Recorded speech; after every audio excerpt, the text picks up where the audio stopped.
Hey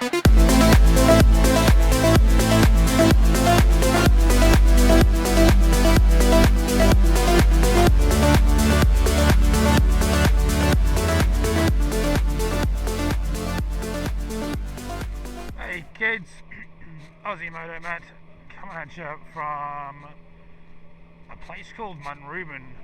I think it's Munrooban. And to the left is Munrooban Forest and to the right is Munrooban Woods. Anyway, against the point. Today I'm going to do my honest review, or more long-term honest review on my Forcite Mk1s helmets. Mind my croaky voice. So, even though I only recently updated my initial thoughts video, I have actually had my Forcite helmet since about September last year, and I daily commute it. I commute in all sorts of weather, and I commute about 120 kilometers a day, so my head has been in this helmet for quite a few hours, and I feel like I've now had enough time in it to actually do a proper review. So, what do I think of the Forcite Mk1s helmet? Well, it's still a great helmet. It is a full carbon fiber helmet.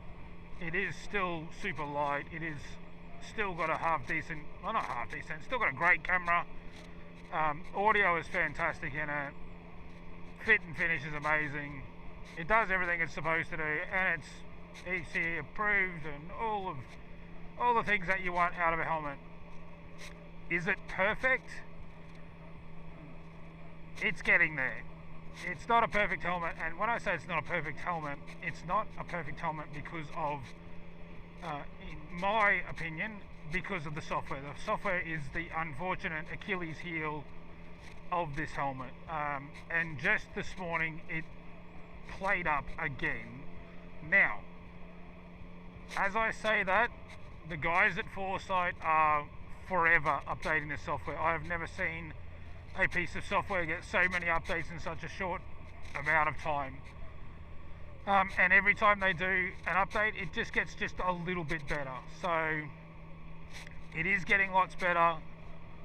The communication between the helmet and the phone, as far as I'm concerned, is getting way better. It's just that it's at that 95% mark. Now, when I say it plays up, I'll see if I can put in some footage. Actually, if you watch my initial thoughts video and you look down on my phone, the map isn't actually moving. It's like zoomed right out. That was one of the weird issues. Like, it wouldn't zoom in on the map.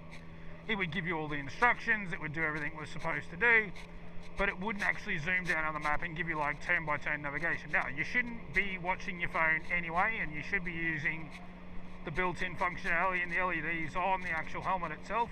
However, it's a glitch in the software and it needs to be fixed. Now, they did update it since that version, and it did get a lot better, and I haven't seen it do it on my helmet recently, but just something to be aware of if you're expecting a perfect helmet with perfect software in the start of 2023, it's not going to happen. This is a helmet that is constantly under development, is constantly being upgraded, and is constantly getting better and better. And I think with the way they've designed the helmet, even in the next 12 or 18 months, they're going to have an upgrade to like the actual camera and the controller, and I think they're going to make it, hopefully, guys, if you're listening, a user serviceable part, so you'll be able to pull out the camera and the controller and everything and put in a new one. Maybe they'll put in a camera that's got image stabilization, or maybe they'll put in a camera that's got 4K, or, you know, whatever.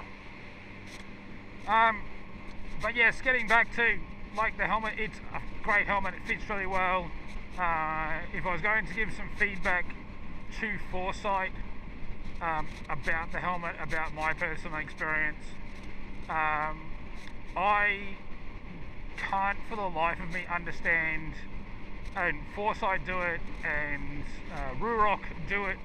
They offer this premium lining option, and it's just, I'm sorry, but if you're spending north of $1,000 Australian dollars on a helmet, you are buying a premium helmet. You know, and no matter how much electronics or how fancy it is or what it does, it's a premium fucking helmet. should be treated as such. So don't put a cheap, nasty, crappy liner in your, headliner in your helmet. Just put the good liner headlining in. You don't need to. I think the price difference. I think the premium liner is like $80 or something on a $1,000 helmet. It's I don't understand it. Sorry, Forcite, I don't get it. I don't know why you do it. I think it's ridiculous. Just don't. Just sell it with a premium liner. Keeping on, or going back to what I love about the helmet, like I said, it's super light. I'll put the weight in, I can't remember what it is. Has the best and darkest drop down visor I have seen in a helmet, bar none. No questions asked. No other helmet has got a drop down visor that goes as low or is as dark as the one that is in this helmet, and it's fucking brilliant. And I'm so glad a helmet manufacturer at last did it, rather than putting in these half tinted, slightly smoked internal visors that come nowhere near low enough, and just end up, you're just sitting there going, what were you thinking? Why have I got this big band of light right across the bottom of my eyes where it should be covered up? Well done, Forcite, for doing it properly. Thank you. What else? Liner's really good. Audio is fantastic. I haven't actually had a chance to. They give you spaces to put into to push the speakers out a little bit close to your ears. I don't listen to that much music when I'm riding anymore, so it doesn't worry me, and I can hear the instructions really well. And I guess the other thing, again, Forcite, if you're listening, put some integration, some audio integration, like a Google Maps or a Google Drive or whatever Google call it, type integration in so you can click on a button once you're in the app and go in and pick music, like pick Spotify or pick ABC Radio or pick whatever it is that you use to listen to your music. The fact that you've got to go out of the app, start your music, and then go back into the app. Not that you're doing it while you're riding, because you're not going to, you're going to do it when you go, but it's just another annoyance in the software, and that's probably the biggest thing I'll leave, is it's the software that is letting this helmet you. Fucking dirty, fucking cunt. Sorry, he dropped a cigarette butt out the window. The software is not the biggest letdown. It's not a letdown. The software works fine, but it is the most annoying part about this helmet. And like I said, in early 2023, it's great, but it's not perfect yet. It just needs a little bit more tweaking and a little bit more development. And I really think the rest of the software works great. As I said in my initial review, if you want to watch that, it gives you so many alerts. I mean, it can almost be annoying how much information it's feeding into you. Like the amount of, even a car stopped on the side of the road, it'll warn you about it. It warns you about every single, if there's police in the area, if someone has reported that there's a cop around, it's going to report you. It's going to report it to you. So that's like that side of it's really good, but just the connectivity issues that I've personally had, and when I say connectivity issues, it connects via Bluetooth, and then it tries to connect via this ultra low power version, and it doesn't work, and I've got to restart the helmet. Now, I haven't had to do it in months.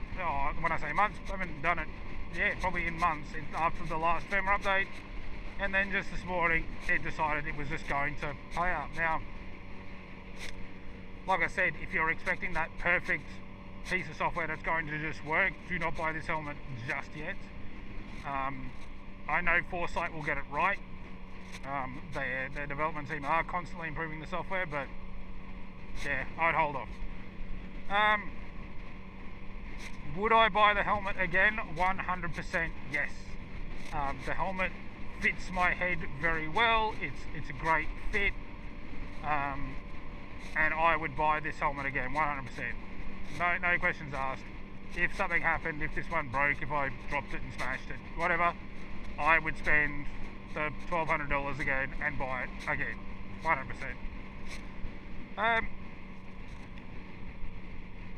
That's about it, guys. I hope that gives you guys some information, and there's some other really good reviews. I would suggest Fortnite did a great review of smart helmets, and just do a general look around. There's not a whole lot of stuff outside of the Forcite community, but there are a few people that have done reviews and stuff, and potentially get some more information and make a decision as to whether you would buy one of these or not. Thanks guys, and have a great day.